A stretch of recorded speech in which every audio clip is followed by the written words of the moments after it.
What's up, everybody? It's Victoria, the host and the creator of the hashtag Misunderstood series. Welcome or welcome back. Thank you guys so much for tuning in this far. This is like the 6th episode, and this is like my first time doing a one-on-one type of situation. So we're going to see where the spirit leads and where we go from here. But I am so grateful for all of you guys, for those of you that have tuned in, that have listened, that have sent me positive feedback, that have sent my guests positive feedback on their episodes. So shout out to you guys. You guys are so real, and I appreciate you. So one thing that I think I want to do is actually answer the questions that I created for the series myself, so you guys can get a better look at who I am. Who are you? Who am I? Who am I? And why I started it, and you know what exactly the Misunderstood series is. So here goes nothing, guys.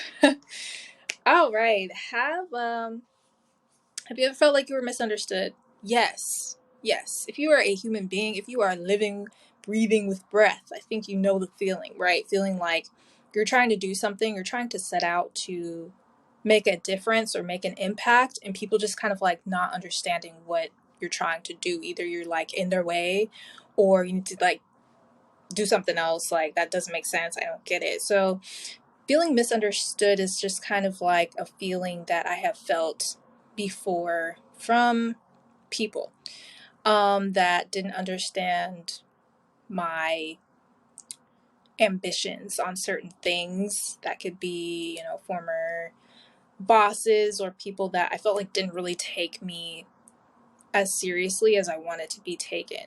And I'm a young person. I'm 25 years old, so there's definitely more things that I want to set out to do with this series and my goals as a content creator. So yeah, I've definitely felt misunderstood in that pursuit as a creative,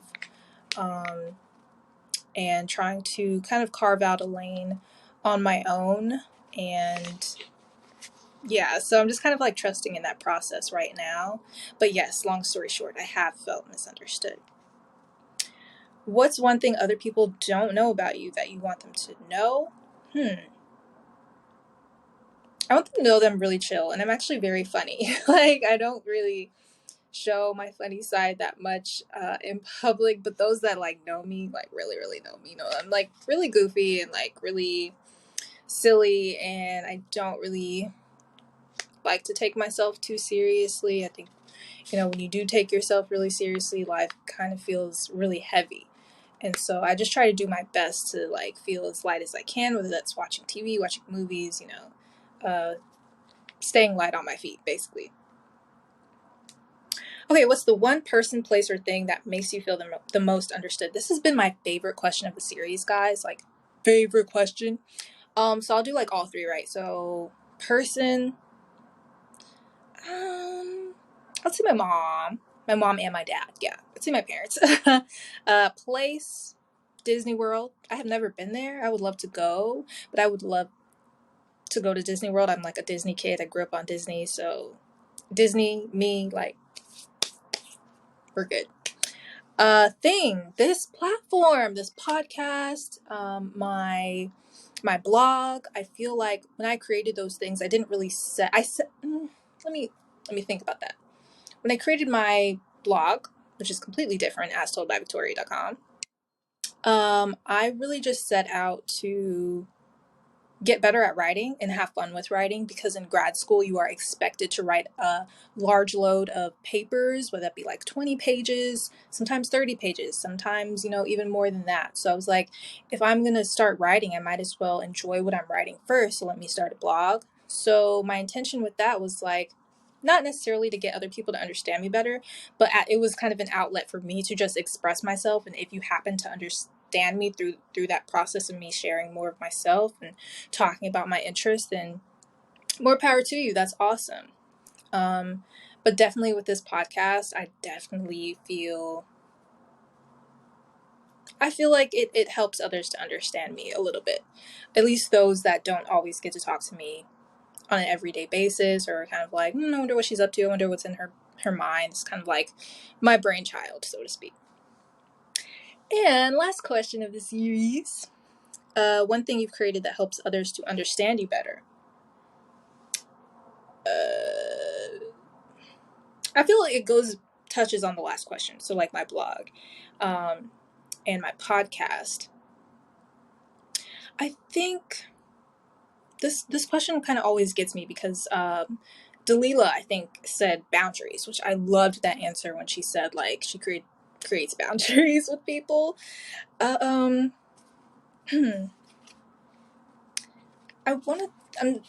not trying to get too philosophical, but I think I've created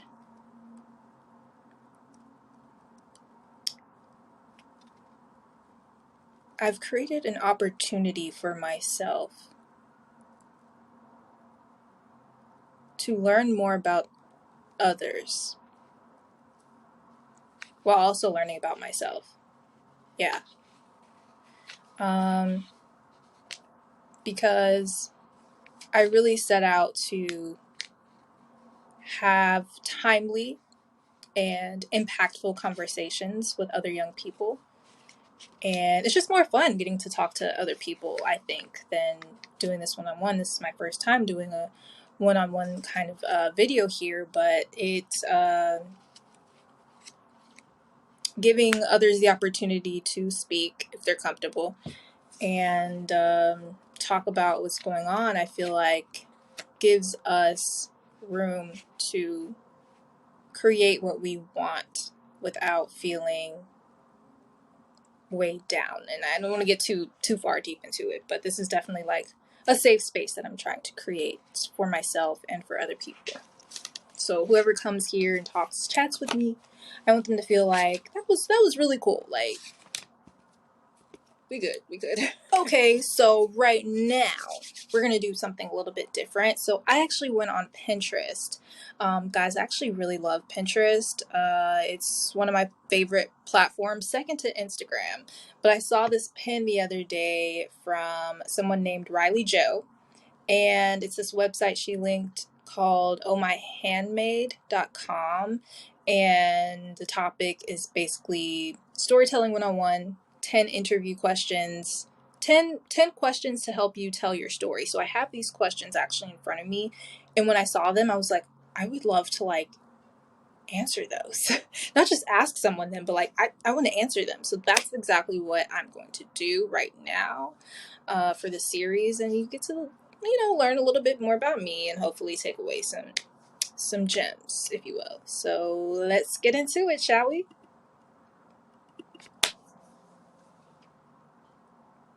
Okay, let's do it. Number 1, where did your creative spark begin?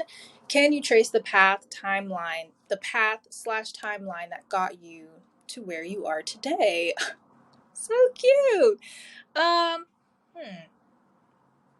I think my creative spark began when I was just a kid, like watching TV, watching Disney movies. Disney kid, loved The Lion King. It's like my favorite movie on earth. And so just kind of being curious about how people get on TV, like what that world is like and how magical it seems and, happy. That was probably where my first creative spark started, and how it got me to where I am today. I just kind of followed it. It never really left. I still like Disney and I still like watching TV and movies and Netflix and things like that. So I would probably say like back in grad school, starting my blog again, like really relaunched my creativity after a while, because it was something I needed after just being in that academic mindset. Number 2, what inspires your creativity? I think number 1, God definitely inspires my creativity, source, the universe, the visions that I have. Not like I'm psychic, like that's a raven, right? But just leaning into those nudges that I get sometimes, or those intuitive downloads, and really believing in them. I would also say more concretely with this podcast and like the graphics that I used. There's a podcast on YouTube called In the Know, and it's an interview style, and I really loved their layout and how they conducted their interviews and things like that. So I drew inspiration from that platform. So I would say, yeah, I would say that. And other creators too. I definitely gather my inspiration from them. So yeah. Number 3, where do you live and how does it influence you?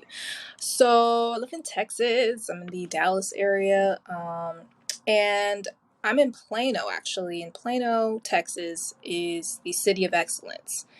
I was actually featured in Plano magazine. So if you haven't already seen it, it's on my Instagram page. Go to my Instagram at As Told by Victoria and you will see it.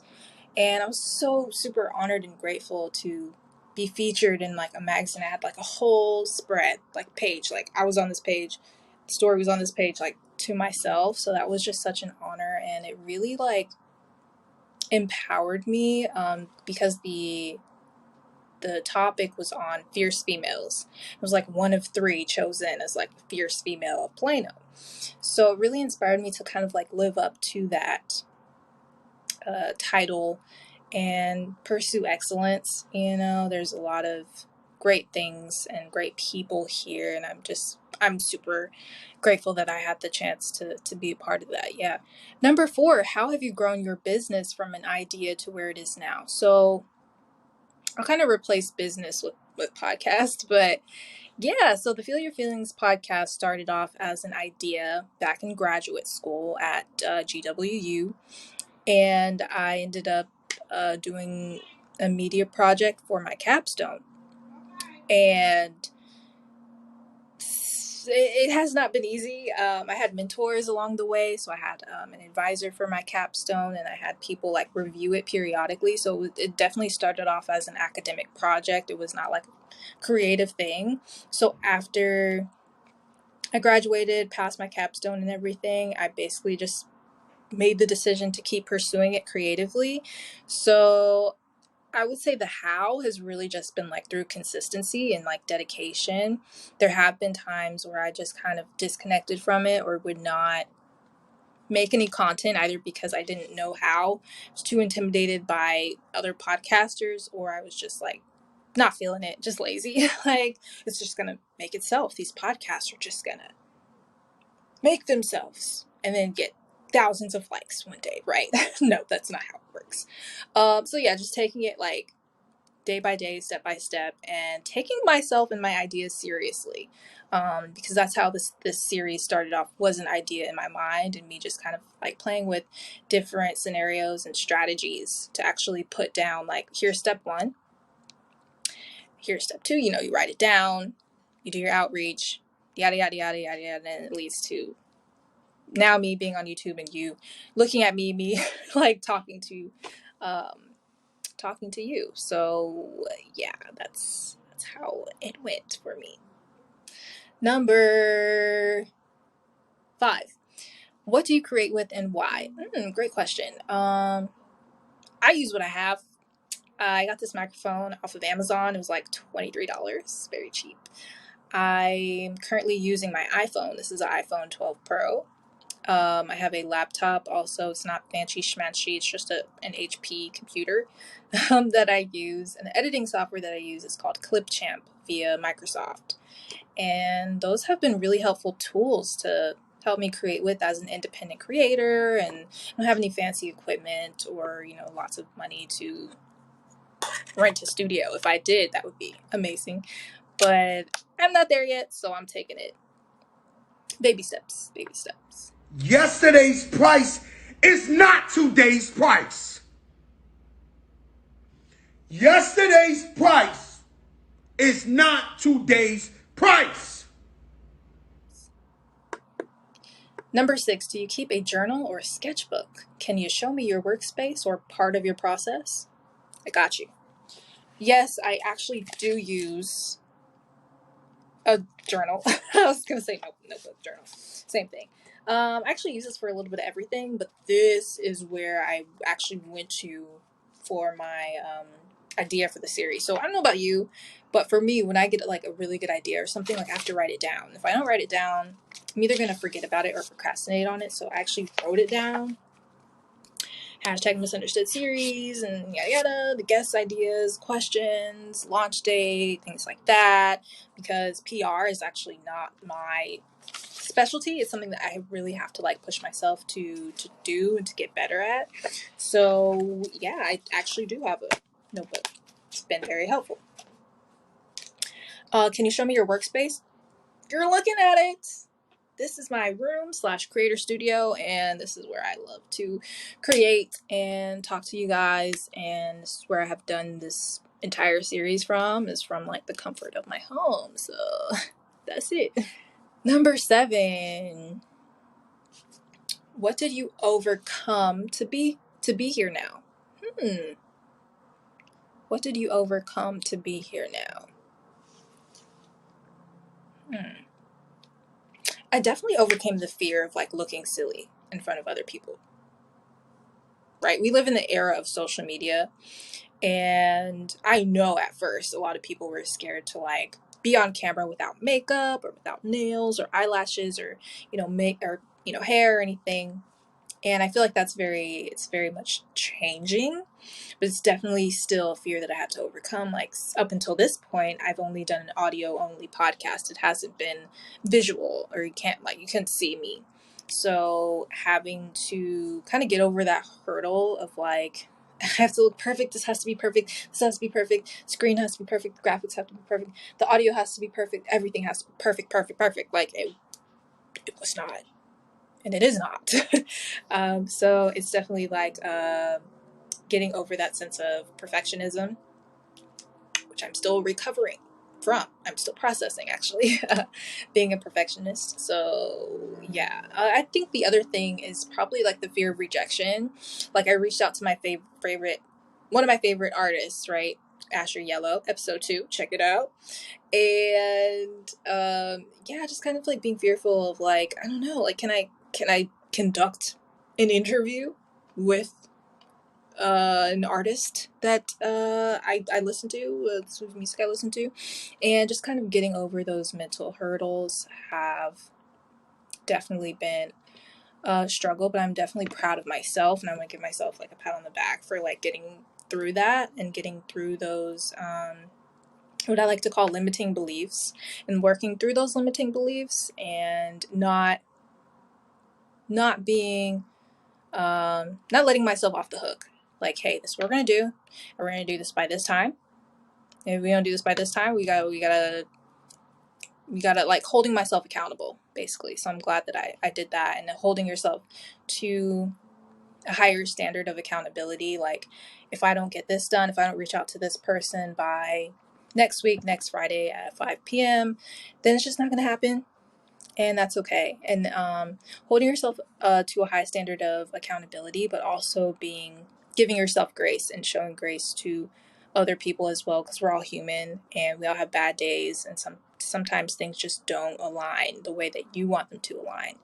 But finding a way to get through that with a sense of it's going to be okay, because everything works out for the good anyway. Okay, so next question. What have you learned? Question number 8, by the way. What have you learned so far about business / creativity that you can share with others? I really like this question because I'm fairly new to the business realm. I will say I don't even think I consider myself a businessman yet, but as I have gotten my feet wet with creativity, I would definitely say that it's not as simple as it seems. We as content creators, we actually do put a lot of thought and a lot of effort and a lot of energy into our work. A 10-second video may have taken a super long time to actually like have contemplated and then edited, and then to actually press post. There's a lot that goes on between an idea and then hitting post, right? And so I think for me, I try and strive to create content like from my heart. Like, would I want to watch this? Would I want others to watch this? Would I enjoy this? I feel like if you enjoy what you do, other people are going to enjoy it as well. Another interesting thing I want to say is that being that this podcast is like feelings based and is literally called the Feel Your FeelingZ Podcast, that sometimes it's not always a good thing for feelings and business to like intersect, if that makes sense. Like they're not always going to agree with each other, right? So if you want to do something like really awesome, but you have like this fear of something, judgment, rejection, embarrassment holding you back, then that's going to hinder you from being a really successful YouTuber or entrepreneur or content creator, digital creator, blogger, whatever you do, right? Because you have this fear. So I would definitely say like setting the two aside, acknowledging both of them because they are both important. But acknowledging like, okay, I'm going to set this aside so I can grow in this area. If I don't let this part go, something's going to go with it. So I got to let it go. Something's got to go so I can grow, basically. So I would say that's one thing that I've learned so far that I can share with you, and I hope that's helpful to you. Number 9, where are you headed? That's a very broad question. Where are you headed? I was like, hopefully, I'm headed to do many more of these videos and these interviews, maybe with a new series or with a co-host, or getting picked up by a network, who knows. But I would love to just keep spreading joy and love and empowerment to other young people my age, and just keep make this the gift that keeps on giving, basically. So I'm headed to wherever God and the universe wants me to go, and I will follow. All right, and last question, how can people connect with you? Great question. You can connect with me on YouTube. You can subscribe to my channel, hit the like button, hit the notification bell, and I will actually put all my links down below. So for my social media accounts, for my website, and I'm actually working on building a website for this podcast because I want to own my content on my own, not without with the big social networks owning them. But so that's something that I'm continuing to work on. And if you have any suggestions for me for what websites to use and tips and tricks and things like that, that would be very useful for me. What else I'm trying to see. I'm not missing anything besides social media. I feel like that's the only way. Yeah, let me know if there are other big events that you can think of, like podcasting events, or people that you think I should connect with. Let me know for sure. And I would love to. I'm open to collaboration, by the way. So if you want to collaborate with me, if you want me to guest host your show, or if you would like to guest host this show, then reach out to me, guys. You can also hit me up via email as well. So yeah, thank you guys for tuning in, and I hope you guys enjoy your day. And I just want you to understand that it is very much okay to be misunderstood. You're looking at a misfit. Actually, I was not always as put together as I am now. But it's a work in progress. And even if you are put together, or you see someone who's all put together, just know at some point they were not like that. And even they right now are feeling like no one gets them, no one understands them, no one knows what they're going through, and no one can help them. And I think that's a complete lie. And we as humans can definitely do better in trying to understand others. However, caveat is that you cannot understand other people until you can understand yourself. So try to understand yourself as much as you can. But that's all I have. So thank you guys so much for tuning in. Have a great day, and be a kind person in the world. All right, that's it for me. Take care, guys. You feel me? Peace out.